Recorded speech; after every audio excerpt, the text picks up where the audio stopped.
ईद के मौके पर जनपद की विभिन्न ईदगाहों और मस्जिदों में शांतिपूर्ण ढंग से नमाज अदा की गई। इस मौके पर हजारों की संख्या में अकीदतमंदों ने अमन चैन की दुआ मांगी। वहीं सुरक्षा व्यवस्था को देखते हुए जनपद की जिला अधिकारी व पुलिस अधीक्षक भी भ्रमण पर रहे और कई ईदगाहों पर पहुंचे। इस्लामिक मान्यताओं के मुताबिक रमज़ान के दौरान पाक मन से रोजे रखने वालों और नमाज अदा करने वालों के अल्लाह सारे गुनाह माफ़ कर देता है। इस्लामिक मान्यता के मुताबिक रमज़ान महीने के अंत में ही पहली बार कुरान पाक नाजिल हुआ। इस दिन मीठे पकवान जैसे कि सेवई मिठाई जैसे पकवान बनाए जाते हैं। मीठी सेवई घर आए मेहमानों को खिलाई जाती है। दोस्तों और रिश्तेदारों में ईद के मौके पर ईदी भी बांटी जाती है। लोग एक दूसरे के गले लगकर ईद की मुबारकबाद देते हैं। आर्थिक रूप से कमज़ोर वर्ग खासकर अनाथ गरीब मिस्कीन ईद की खुशियां मना सकें, इसलिए मजहब इस्लाम में व्यवस्था की गई कि ज़कात दिया जाए। रसूलाबाद कस्बे की प्राचीन ईदगाह में बड़ी संख्या में लोग ईद की नमाज पढ़ने के लिए पहुंचे। पेश इमाम हाजी अब्दुल रऊफ खान बकाई ने ईद उल फित्र की नमाज अदा कराई।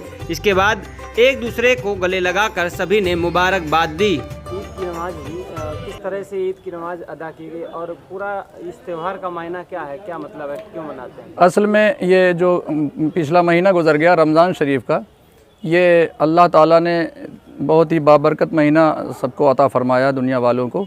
और इस माह मुबारक में जो रोज़े रखे जाते हैं, तो एक महीना रोज़ा रखने के बाद जब ये महीना पूरा होता है तो ये पूरा जो महीना होता है इसकी खुशी में ये ईद मनाई जाती है।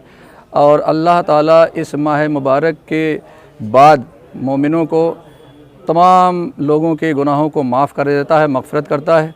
इसलिए ये खुशी का दिन है, खुशी का मौका है, इसीलिए इसको ईद कहते हैं। चूँकि पूरा महीना गुज़रने के बाद फिर रोज़े रखने के बाद फिर ये महीना एक अल्लाह की तरफ से इनाम का होता है, जो उस गुनाहों को माफ़ करने की शक्ल में अल्लाह ताला हम सबको इनाम देता है। किस तरह से नमाज अदा की गई और क्या क्या दुआएं की गई? नमाज तो बहुत ही हर्ष उल्लास के साथ अदा की गई, बहुत ज़ौक़ शौक़ के साथ, और काफ़ी मजमा भी था और लोगों ने एक दूसरे को मुबारकबाद भी दी। अपने और पराये में कोई फ़र्क नहीं, बल्कि सारे लोगों ने, तमाम कौमों के लोगों ने मिलजुल करके एक दूसरे को मुबारकबादें पेश की, गले मिले लोग।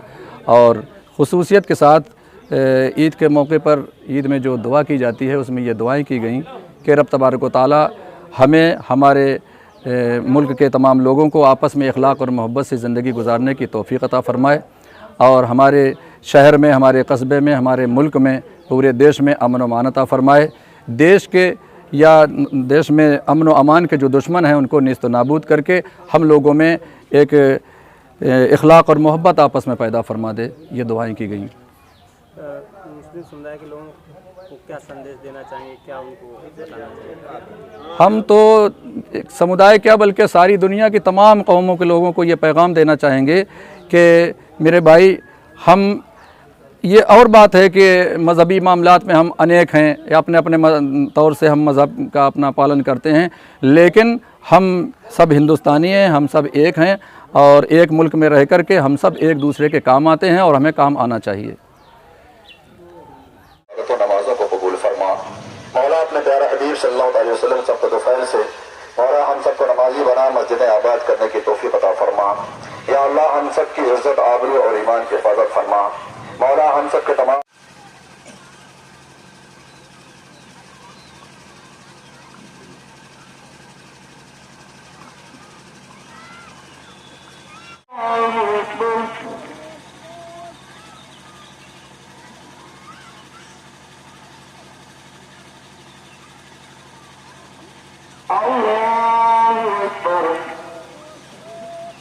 और हमारे मुल्क हिंदुस्तान में अमन व अमान अता फरमा।